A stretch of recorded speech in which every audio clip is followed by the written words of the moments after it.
The Post-it Podcast is brought to you by Dominion Real Estate, SEMA Business Consultants, Instant Balloon Stands, Farmers Insurance by Imelda Gonzalez, and South Texas Pressure Cleaning.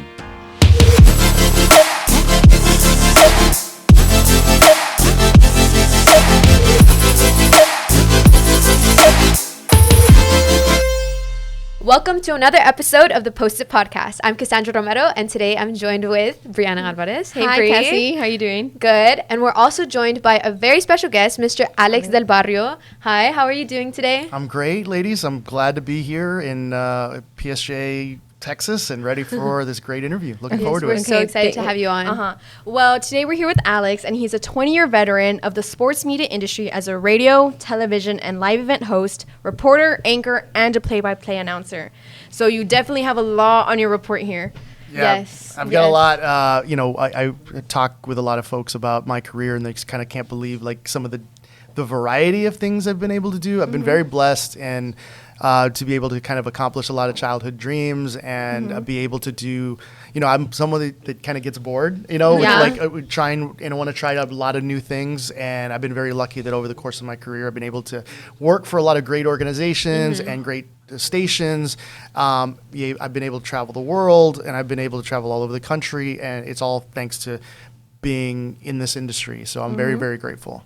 Yeah, so tell us about where and when your interest for sports broadcasting started. You mentioned that you fulfilled a lot of childhood dreams. So talk to us about that. Yeah, so I think, going way, way, way back, I think I was actually not into sports until I was probably like in the 5th or 6th grade. Like I played t-ball and things like that when I was very little, but it was never like something that was like at the forefront of something that I wanted to do or play. And then when I got to the 5th or 6th grade and you're getting a little older and you're thinking about going to junior high and you wanted to play, and like things kind of change. And then when I get into something, I get into it like 100%. So I would, I'd watch ESPN and I'd watch SportsCenter and I'd get a subscription to Sports Illustrated, and I'd just so into like everything. And then I think when I was young, my sister's a little bit older than I am, so she had already long since graduated and she was working in Houston, and took me to my first Rockets game when I was 10 years old, and her company tickets were like 2 rows behind the bench, and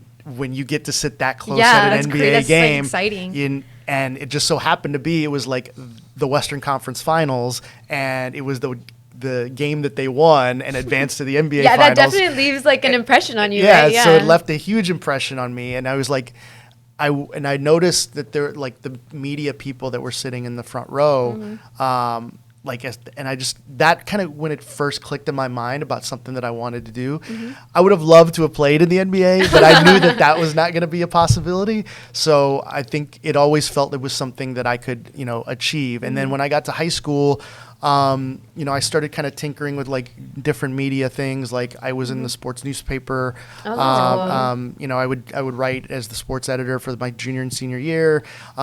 We didn't have a kind of a setup that you guys have nowadays, but we would do the morning announcements and things like that. And then I started announcing when I was on the junior varsity basketball team. I would announce the starters and do the whole announcing for the varsity. That's so cool. That's so interesting. I was like still a student, and I was like the voice of the Mission Eagles when I was there.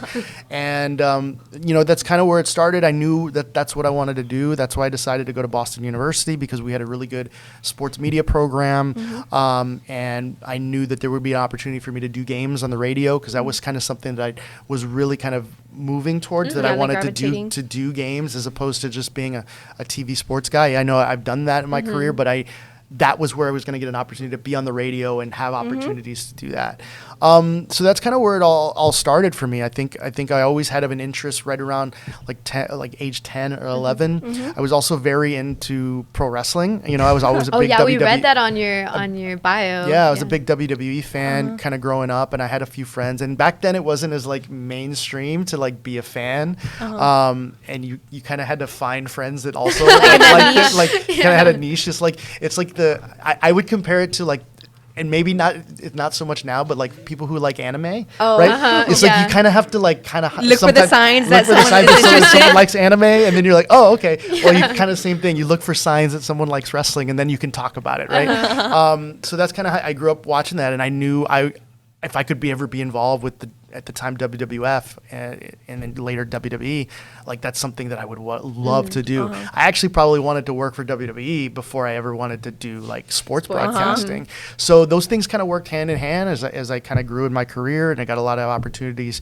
here locally. So yeah, but it kind of started not super early, but like right around the time where I was starting to think about what you wanted to do, what I wanted to do with my life. And I think just being at the games and the energy and the fans and just kind of like the great moments and being able to tell those stories were always like things that I wanted to be a part of. Yes. Yeah, well, I think Cassie and I could relate on the energy of the games because we sort of have this KTR internship that our district has, and you sort of report during FNL at the football games, and it's one of the better parts of the first semester. Yeah, definitely. It's the highlight of the first semester because, we're under the stadium lights, and it's just a different experience, than being just in the student section. You get to interact not only with the student section, but we get to interview people around the community. We get to watch the game from a different perspective. So I can definitely see how being 2 rows, like you said, behind like those important people is leaves an impression on you, right? And yeah, I mean, it inspired me to continue and want to pursue a career in broadcasting and things like that. And I know that you mentioned that you went to Boston University and to experience the sports over there, and that you also got some local opportunities here. So what are the differences in sports in the RGV and then also around the country or around the globe? Oh wow, that's such a so that's an interesting question. Like I think going to Boston, and when I went to Boston, I graduated in 2001. So when I got to Boston, 3 weeks later after I was dropped off, 9/11 happened. Oh, so like the whole world changed, right? And for me, from just what we all experience all the time, what you experience now if you ever go to an airport, like it was very different before then.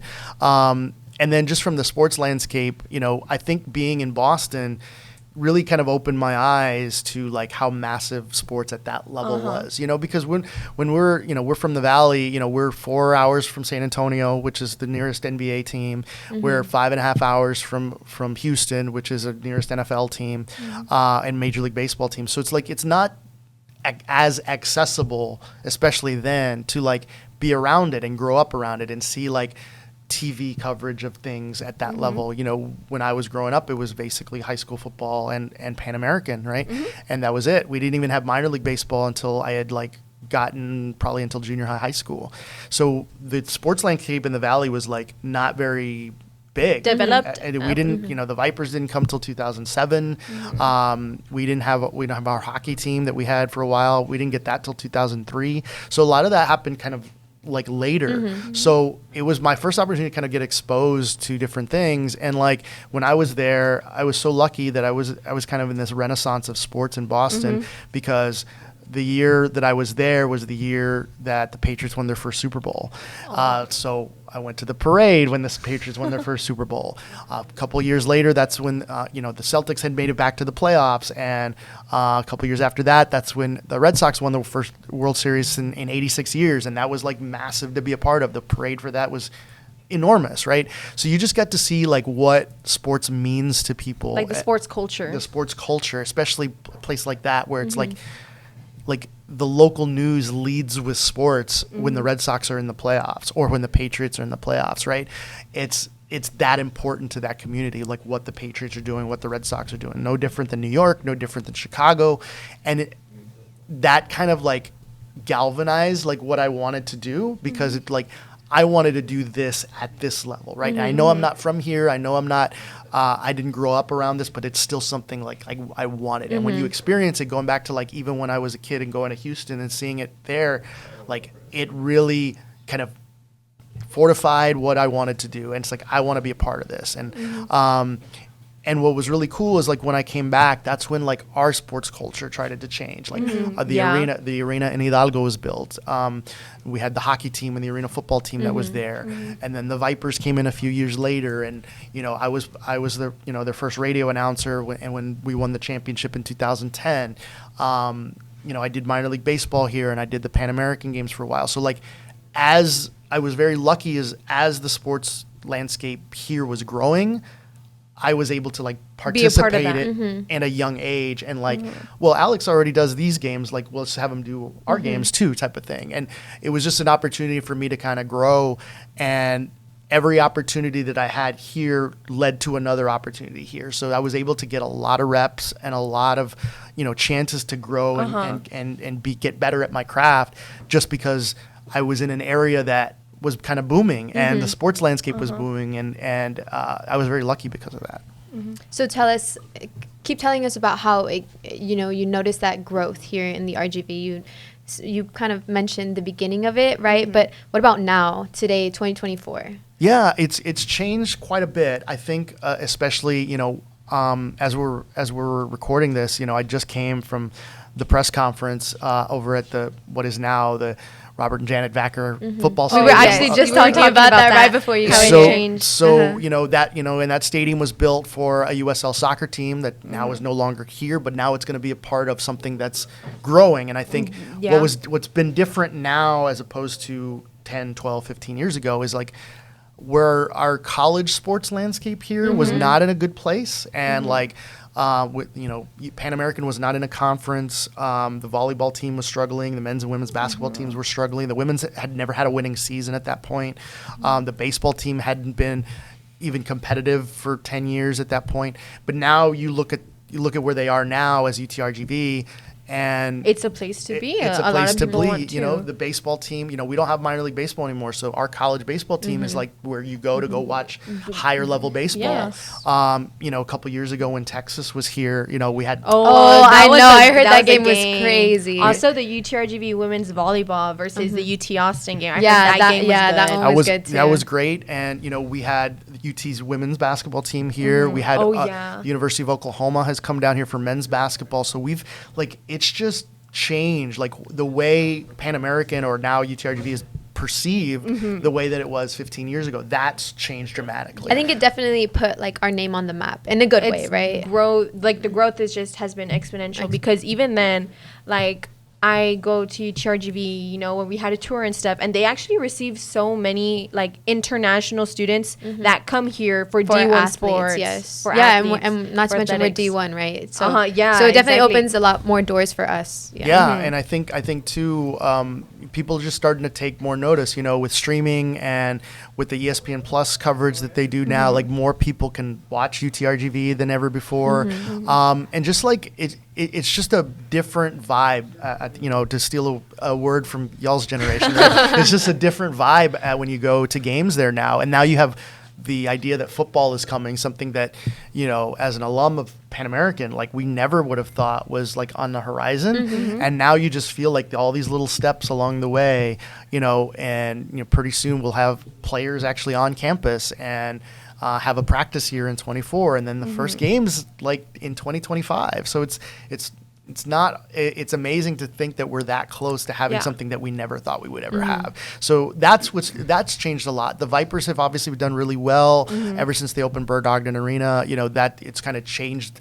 They've taken kind of another step forward into another level.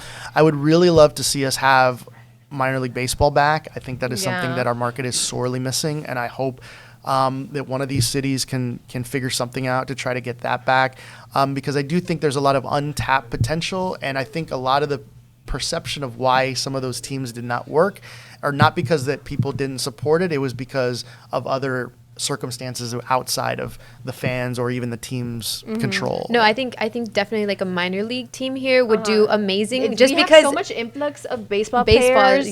So much talent here too. Teams. Like last year we had I want to team say like made maybe it to like the a good Sweet like 16. 3, but even then like maybe three or of them five like commit to UTRGV. commit to other universities, UTRGV. We had one recently that committed to A&M International University. So baseball I think would do really good here, like a minor league. Because even the high school, like the high school baseball culture, I mean, a lot of people go to watch those games. I know I go watch those games because I find it so interesting. And even that has grown, I think, tremendously. Like our high school culture outside of football, like it used to be really just about football and kind of nothing else, right?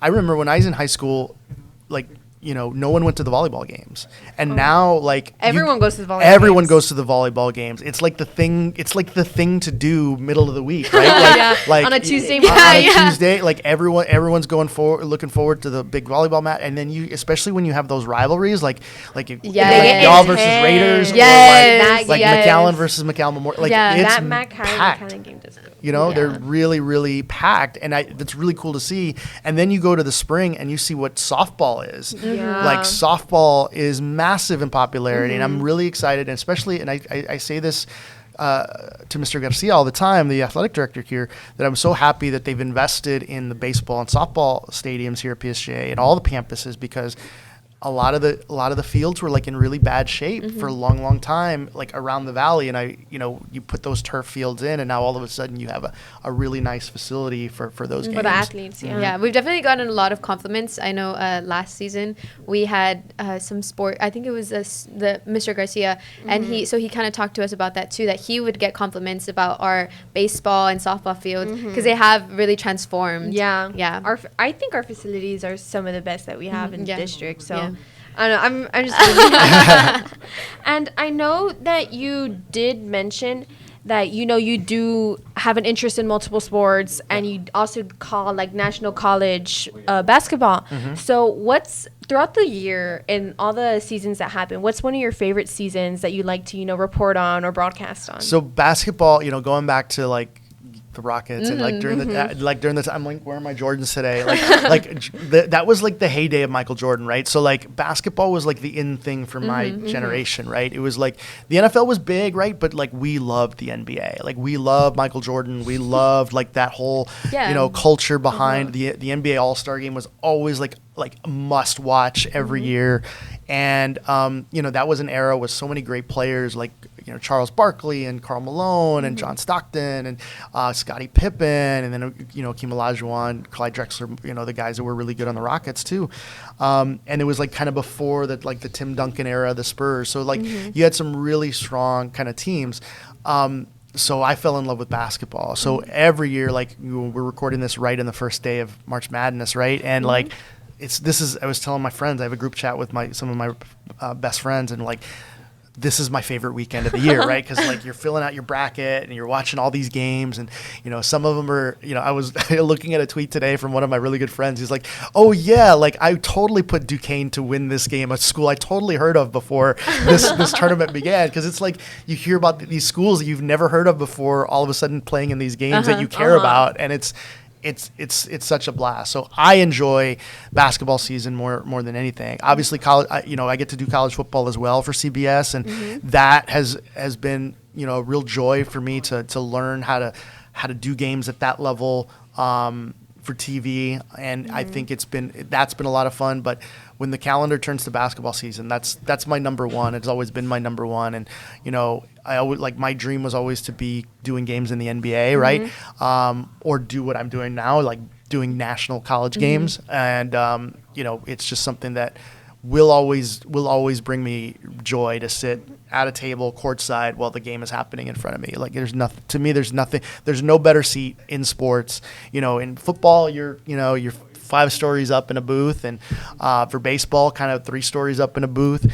But for basketball, you're right there. You're right there. It's That's happening so cool. right in front of you. So there's no better seat in the house, and that's why I will always say that basketball's my number one. Your forte. Yeah. Well, tell us about, you're talking about the play-by-play announcing and even like the broadcasting, right? So what's your favorite, I guess, form of media to broadcast with? Radio, television, the play-by-play live announcing, all that. Well, it's funny, like I told you before, like I kind of get bored, or like I have a shift in focus and things. Like, so I spent I'm going to be long-winded with this answer here. It's okay, because so I kind of left traditional media for a while there, right around 2012, when I went to go work for the Globetrotters, right? So when I was working for the Globetrotters, and that was very much live event, you're an in-stadium announcer. Going back to my Mission Eagle days, Voice of the Eagles, and doing the starting lineups, like I was doing that, but now I was doing it all over the world, right? I went to 26 different countries in those 2 years. I'd announce games at Staples Center and Madison Square Garden and in Paris and in Egypt. That's so awesome. So like I got a chance to, to, you talk about your internship, right? Like people always talk about when they go to college, they do study abroad, right? Oh, that's a dream of mine. I want to do mine that. too. So I never got to study abroad when I was in college because I was always working in the summers, and we never really had a program that kind of fit what I wanted to do. Like we had like a journalism one, but it was in DC to do like political news, and like some of the other ones didn't really fit for me. Nothing sports related. Nothing sports related, and certainly nothing sports related like overseas. Yeah. So I always considered my time with the Globetrotters as like my study abroad, right? Because I got to see the world and get paid for it, right? And that was a wonderful experience. But that was very different than like, what I had been doing, right? I had been a trained journalist, and like I had done at that point TV news for a while. I was a play-by-play guy for the Vipers and for Pan American and for the minor league teams here. So I'd done a lot of that at that point, but it was all kind of on the radio, and like doing games on TV was still very difficult to achieve because it wasn't like today where like every single game is either streamed or on some channel. Like it was much harder to get a job calling games on TV. So you had to do games on the radio. So I kind of shifted to doing live events, and then I did the Globetrotters for a couple of years, and then I moved to Houston, and I was, working for a radio station there, and then started doing a few more games on TV because we had at Rice University, we had ESPN Plus. It was like the first school that started doing ESPN Plus in the area. So I was doing their games, and we did a like kind of a TV style broadcast. So that's where I got some of that experience. And then I went to go work for WWE, which was very much live event hosting, ring announcing, standing in the middle of the ring, announcing the superstars to the ring. And again, very different. And also doing backstage interviews.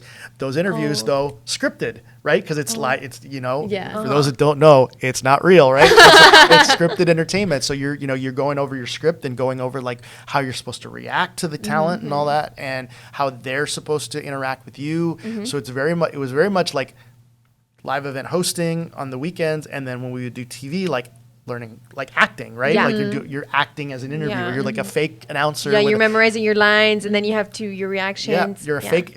My boss Michael Cole used to say, "You're a fake announcer with a fake name with a fake job," right? So it's like it's a kind of it was kind of true, right? It's like learning a different kind of skill set because you're an announcer, but you're not being yourself. You're being the announcer that they want you to be, right? So I did that. It's like, so I was kind of out of kind of traditional play-by-play for a number of years. So then I got an opportunity to get back into it in 2019 with CBS, and obviously like it's at a completely different level than anything I've ever done, right, to that point. And, we do things at another level at CBS. Like our production quality matters. Like there's a reason why like people talk about like the SEC on CBS or the Masters, like the production quality of those events are always at another level. And even though the games I do are on CBS Sports Network, our cable network, like we still put the same effort into production and to making sure that the quality is there. So it's like, even we're doing a lot of mid-major conferences like the Atlantic 10 or the Mountain West or the MAC, like we give them the same treatment that if they were the Big 12 or the Big 10 or the SEC, right? So that's helped me kind of grow faster as a television broadcaster because I'm working with people like our producers that do our games.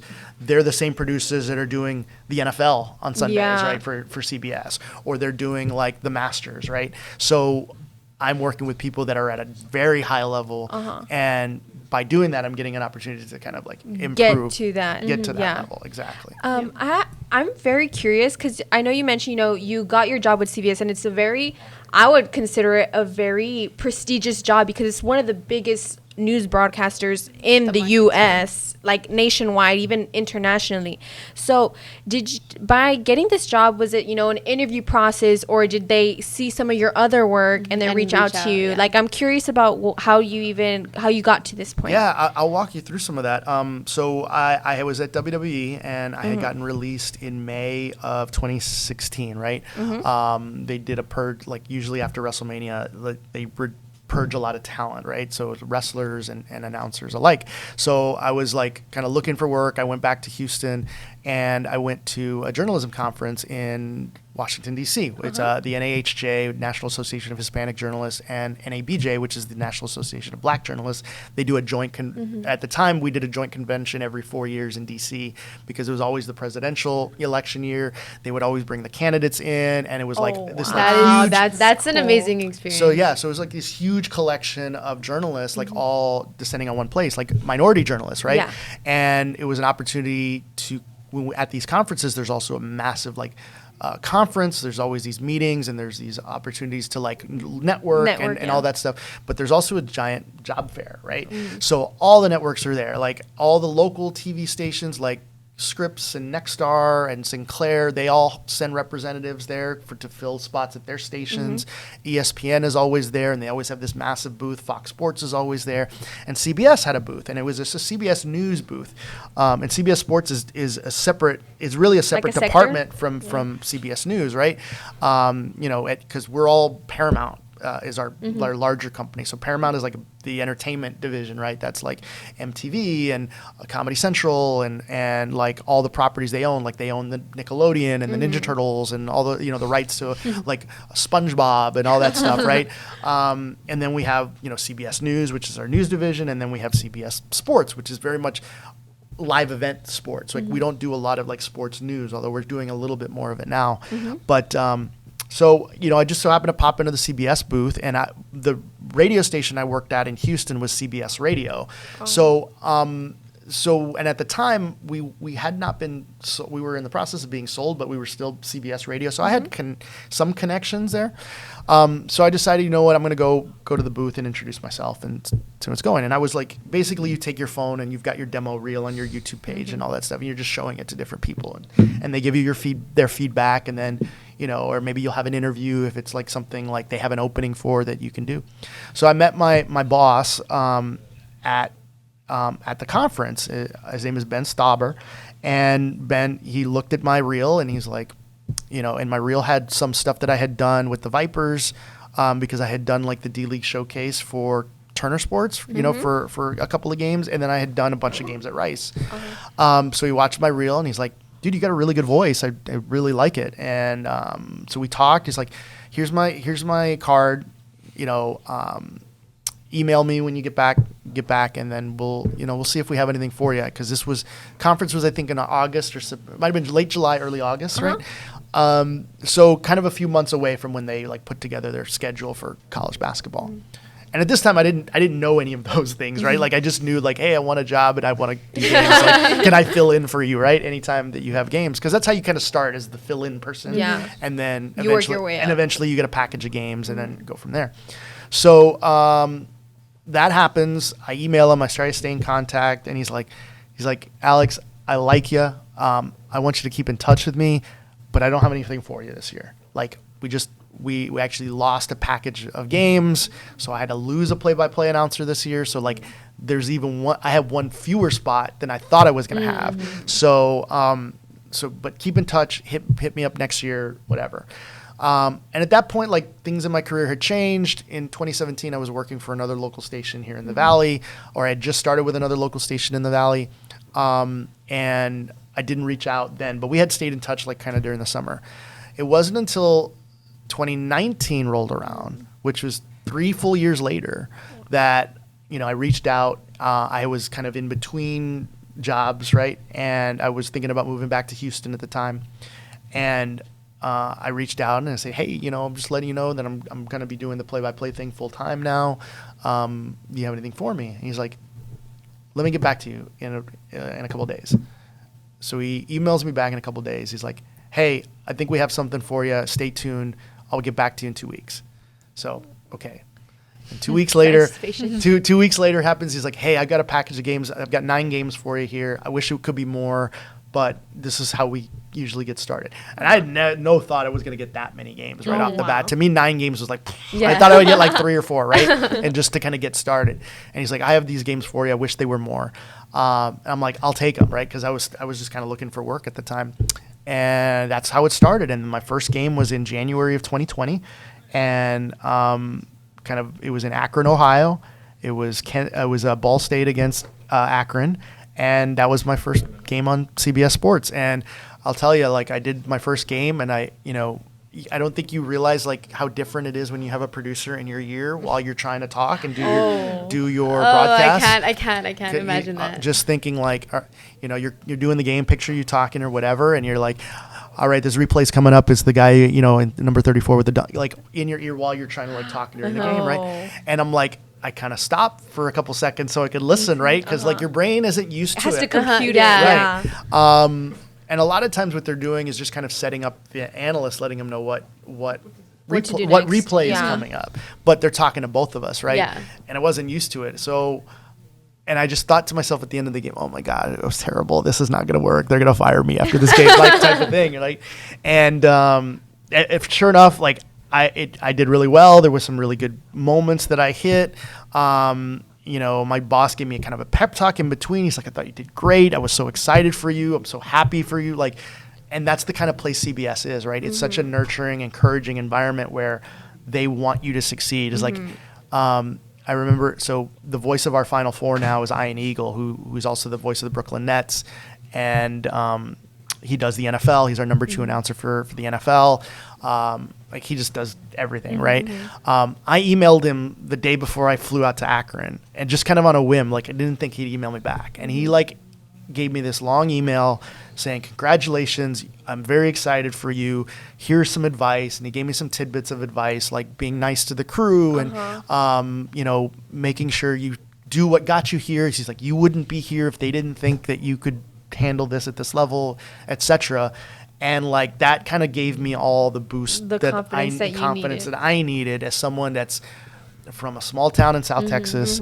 It's 4.5 hours away from the nearest NBA team, 5.5 hours away from the nearest NFL team. That has no business making it to this level in other people's mind.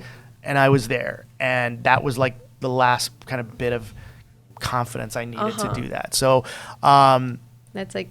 Yeah, that gave me chills. Yeah. So I know it's a long way of answering your question, but like you see how long it took to get. It went from 2016 getting let go at WWE, meeting someone serendipitously at a conference, and the only reason he was at the conference is because he works out of DC. Otherwise, he wouldn't have been there. Yeah. And I would have had to make that like connection via email, but I was in person and I had it, and we could have an interaction and have a conversation. And then it took 3 years after that to get assigned my first game. So it's like it doesn't happen right away, and it's never gonna happen. And I tell this to young people who email me or ask for advice all the time. It's like it does not gonna happen the way you think it's going to happen. It's gonna happen when it's supposed to happen, and it's gonna be later than you want it to happen, and that sucks. But you have to just be grateful for where you are in the moment, like what you're doing in the moment, because and then keep working towards, because you never know what's gonna happen next. Well, the other thing is, 3 years ago version of you, the job that you're doing now was their dream, right? Yeah. And so the dream that you want next, that's present you's dream. 3 years later, when you're doing something else, okay, you're gonna want something beyond that. Like it's okay to want something beyond, but you always have to realize that 3 years ago, 5 years ago, 10 years ago, be appreciative. That was your dream to just have that, just what you have now, and like you need to have that perspective. Because even then what you're doing now, that's someone else's dream. That's something that they're working towards. So it's also like, it's always about, moving forward, even when, we are working in a system that, may be against us succeeding as, Latinos from the RGV. So it's always about, sort of persevering. Yeah. So what is some advice that you could give to, Bri and I, people who are looking to become broadcasters, and immerse ourselves in this world, or just anyone, as a Latino, and coming from the RGV, and then persevering, like Bri said, and reaching those bigger markets, those larger markets, and nationwide. Yeah, I think for one, I was really impressed talking to you guys before we went on the air about what you guys already knew about Shohei Ohtani and some of the other things sports related we were talking about. And I tell this to folks all the time. It's like, you need to like be a nerd about what it is you want to do, right? Like you need to be a nerd about it. Like you need to like follow all these people on Twitter that you look up to, and what do they do? What are they tweeting about? What are they covering. You need to you need to go to Yahoo Sports and CBSSports.com and ESPN.com and like, what are the headlines of the day? Like, what's important in the sports world today? And your question, like, I'm kind of focusing just on sports at the moment, but the same thing applies that if you want to cover politics, or if you want to cover, if you want to be a meteorologist, right? If you want to be the next Tim Smith, right? Like, you need to immerse yourself in the weather, like understand like how it all works. You need to read about it. You need to take classes on it. You need to like listen to podcasts about the things that in the morning. about the things that you want. BBC World Service. Yeah, like you know, even for me now, like I don't know everything about everyone in college basketball, but like I listen to the things I need to listen to, so I'm informed about what the general topic of and the thing is now is there's so much more information now than there's ever been than when I was coming up, right? Not only on like how to succeed, but just in the things that you want to cover. And like you can make a whole business or you can make a whole show about like I'm gonna make fun of myself here. You're gonna laugh. I listen to a podcast every week, strictly about wrestling action figures, every week, and that's how niche that you can have a podcast for. And there are people that are and there are thousands of people that download this podcast every week. They do live shows where 300, 400 wrestling fans will go to hear these guys talk to other wrestlers about action figures, right? There's the same thing for like Star Wars figures and just Star Wars in general, or like, and these are the things like I'm also interested in, right? Like I would love to have a show talking about action figures or Star Wars, but like maybe later, right? But you for a long time, like getting into this business, like basketball, sports. I was a nerd about that. I was buying books. I was, reading what like whenever like a famous coach had a book out, like I was checking that book out of the library or buying that book, right? I was reading books about the media industry. And I would just say immerse yourself in all of that. Because if you really want to do it, it's not like there's a difference between being a journalist and being on TV. Right? Like some people just want to be on TV or just want to be famous. But they don't know that with being on TV, there comes a sort of preparation. And that's something that our teacher, Mr. Leja, tells us all the time. It's not about you being on camera all the time. It's about you being prepared to be on camera and like making sure you have that preparation beforehand. Yeah, it's preparing. Like every game, like I have these giant boards that I now hire a company to make for me, and then I will write in there before I get them printed, like all the storylines. So when we go to practice or shoot around, and I'm talking to the coaches and learning how to have conversations and try to find the right questions to ask people so that you can get like the really, answer that you want. You got to do really that good homework. stories. You got to, yeah. But you need to go in before prepared to ask those questions. So like preparing to ask the questions that you're using to prepare yourself. 100%, because you don't want to use stuff in your broadcast that's already been said or written about. But maybe there was an anecdote in that story that said, oh, so-and-so left home at age 10, but that wasn't, none of that was met. So like you can ask. But so you can go ask that player, right? Like, so I read that you left home at age of 10. Like, what were the circumstances kind of behind that? And maybe that story was just a small nugget, and like it became a bigger, more important story as a result, right? I could give you countless of examples of how I've kind of dug and found like other stories, right, that were not talked about, but because I had a good rapport with the coach and good rapport with the player and knew already enough about them. And it wasn't going in, all right, coach, can you tell me about your offense? Coach, tell me about your defense. Coach, like, what do you like about what you've done the last 5 games? Like, those are very basic answers. Like, well, did you watch any of our last 5 games? Or did you at least read the box scores? Did you read the game stories? Like, if you didn't, then you're going to come do our game and try to do us justice? Like, they're going to automatically feel slighted by you, that you don't care enough about them to learn about them before you have that interaction with them before a game or whatever. So like that's what I would say is preparation is so important. Being kind and nice to people, not just when you're on the air and not just when you're in the work environment, but all the time. You are always on. There is always someone with one of these in their pocket that can put it out. Doors have ears. Then they doors have ears, exactly. Like that, and my boss at WWE once told me, he's like, you're at a different level now, right? And there are people whose main goal will be to take this away from you. And they will do anything to take the joy that you have away from you because of that one moment that they captured of you in a weak moment where you were frustrated or hadn't slept in 2 days because of flight issues or whatever. Like, the camera doesn't capture that. They just capture you being a jerk, right? So any possible way that you can battle through and continue to maintain your kindness and your strong personality and being someone that's warm and engaging to listeners and viewers and fans and just a regular everyday person, because you never know who's watching, right?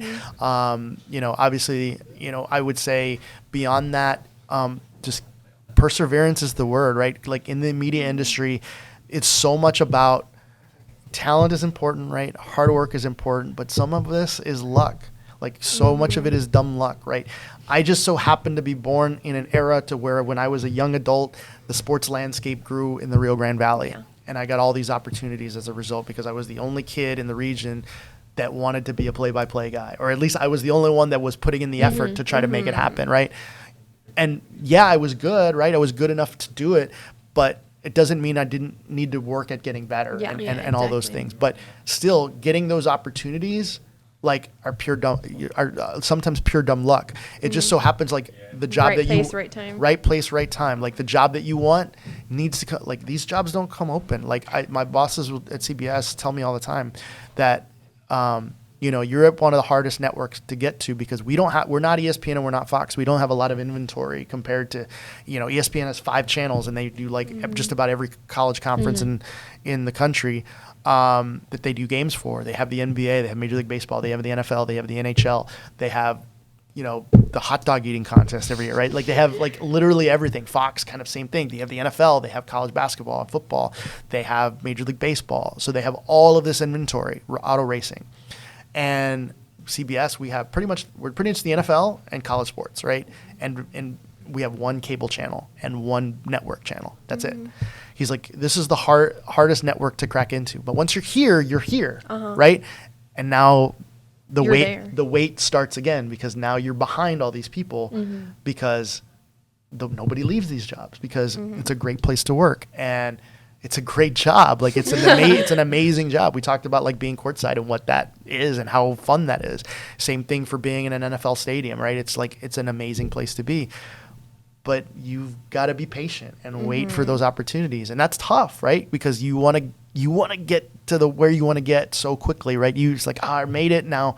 Now I just want a full package of games now. Well, they don't have one for you. You have to wait until someone moves on to another job or someone retires, etc. And that's a big challenge thing too. So going back to the perspective of being grateful for what you have, that's something that I have to deal with just about every off season.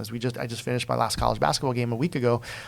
I have to know that I have to be grateful for what I have and use that gratitude to help propel me to build on what I have at CBS and look for other places to find more opportunities that I can fill in here, fill in there to fill out my schedule, And I know that you mentioned earlier that, that you're from the RGV, a small community, and, that you're in these positions where some people may not want you to be. So how has the RGV, the culture and the community shaped your approach to your career and just your life? Right. It's it's that puro mindset, right?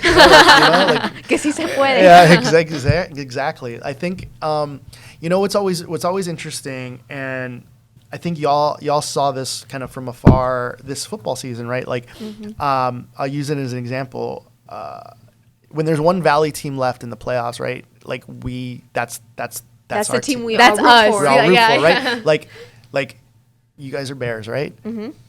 Not Raiders fans for any time of the year. Except when they went to playoffs. Except when they were the last team standing 2 years ago. Yes.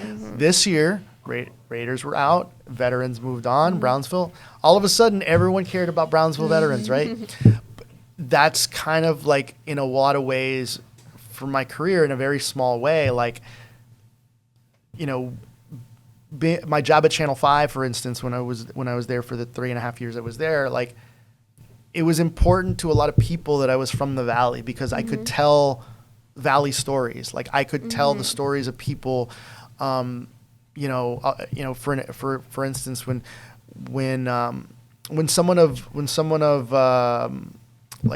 Roy Garcia, who was my basketball coach at Mission, when he passed away, and I was able to tell that story because I was from here. I knew who he was, and I knew his sons, and I knew what he did for Mission and San Benito and PSG Southwest as a basketball coach. But I was able to properly eulogize a great coach from this area because I was from the Valley.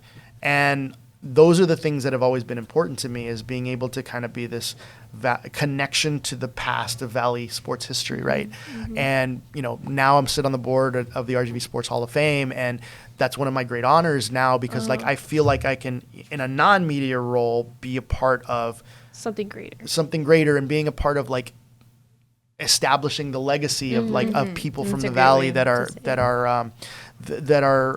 need to be noted, right? But it takes people that are spent a lot of time here or are from here to know who those people are, right? And be able to tell their stories when it's time to induct people into our Hall of Fame. So I know you're asking kind of about me, but I think the important thing is a lot of people from here, there have been people that have not wanted to see me succeed or have told other people that